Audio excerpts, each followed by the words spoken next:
A lot of time when something bad happens in our lives, we look to ourselves to think, what can we change about our own actions to grow and make sure that we never encounter the same situation again. But I've been realizing over the last week that this actually isn't the correct way to view personal growth. I think that real personal growth is when we encounter the same exact situations that used to trigger our anxieties and our insecurities, but instead of getting worked up over them, we feel completely at peace with whatever happens around us. Let me share 2 examples from my own life that helped me come to this conclusion.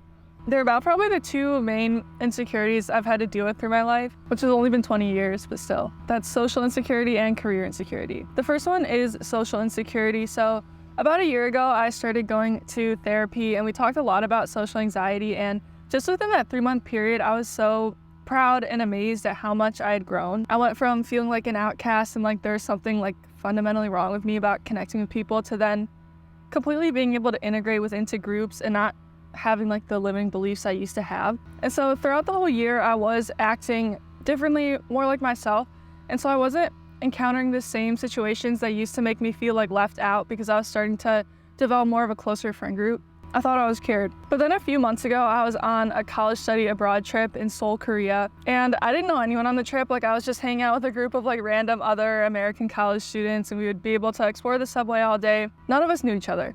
And there came a point where, about in the middle of the trip, I started to realize that there were some group chats being made without me, people being like unresponsive to texts I would send them, people that I knew would be like hanging out without me in areas of the city that I wanted to explore, but instead I would have to go out alone, which Seoul is super safe, so safety was not an issue. But for the first time in years, I felt like I was part of an out group again. And instead of what I thought was like growing from therapy, instead this whole situation, which were just like little signals that, again, I interpreted in my head and made like more of a story than they actually were completely sending me down this spiral that I had experienced in middle school, that I had experienced in high school, that still inform my social anxieties. And think I'm like alone in Korea, all of this is happening for many days. I was in a completely just messed up headspace. And I realized through this that I had not actually grown out of my social insecurity. Sure, the way externally that I interacted with people was improved and people were like responding better to me. But the reason I thought my anxiety was gone is because I changed my actions in order to improve people's responses to me, and that's what I based like my social self-worth on. But when through either random chance or maybe I was doing something that precipitated this, I faced the same external stimuli of people, what I interpreted were rejecting me, of hanging out with other people, being in the out group. And it triggered the exact same emotions that is triggered in me for like a decade.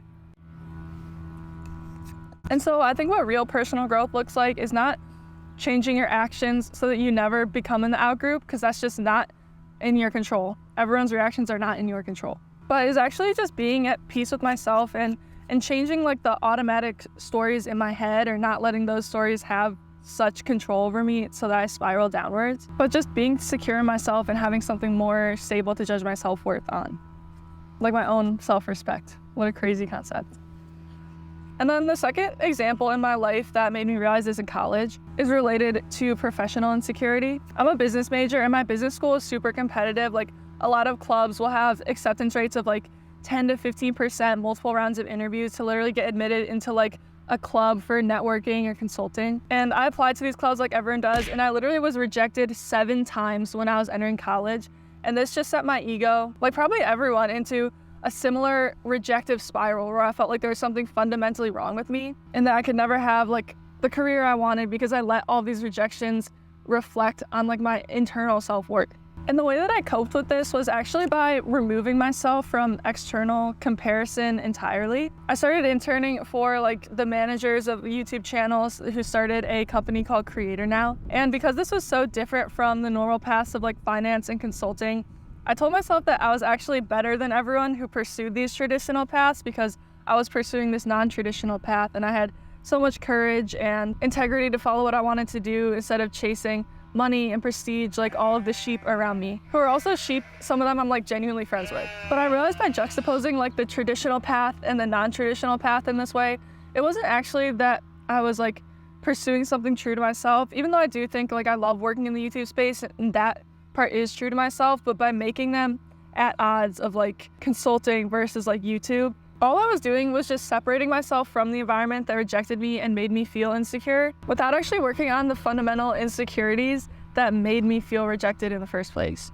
and inferior. So an example of when this came back to bite me is that even by working at Creator now, I still applied for internships at like consulting companies, finance companies, tech companies. Honestly, I do think that doing like summer internships at big companies is better than startups because of like the status signaling, higher pay, and more support for interns because they don't need your labor as much as a smaller company. But when I did apply to these firms, I felt really happy when I got interview invites from like BCG and McKinsey, who were consulting companies that previously I thought were out of my reach.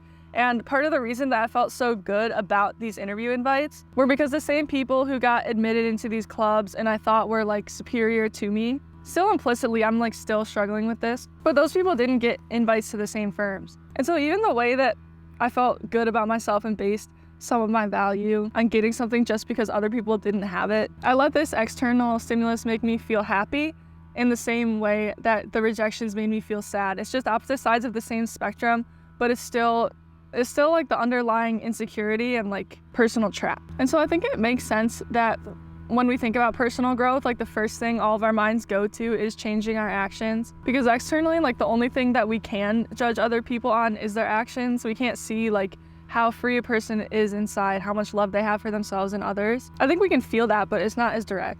And also all of the things that trigger our anxieties and insecurity are external actions. So it makes sense that our mind immediately jumps to like, how can I avoid experiencing this again in the future?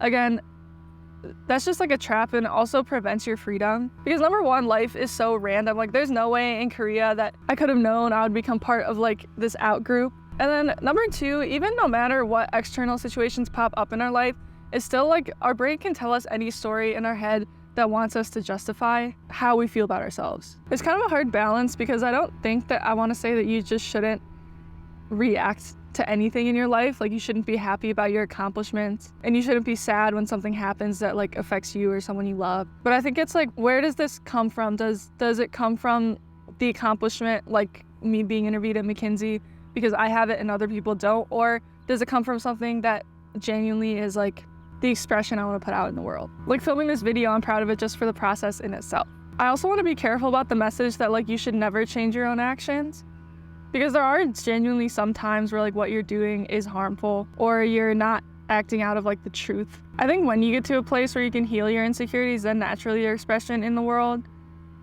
and your actions and how you treat people won't be problematic, and you can just act out of a place of love. So let me know what your thoughts are. This is kind of esoteric, but I've been learning a lot about like freedom and consciousness. And I think the principles make so much sense, but they're very contrary to what I grew up and what the people around us value a lot of the times. On the channel, I'm gonna be just experimenting with a bunch of topics. So I just wanna get consistent with posting my thoughts and hopefully experiences that can help people.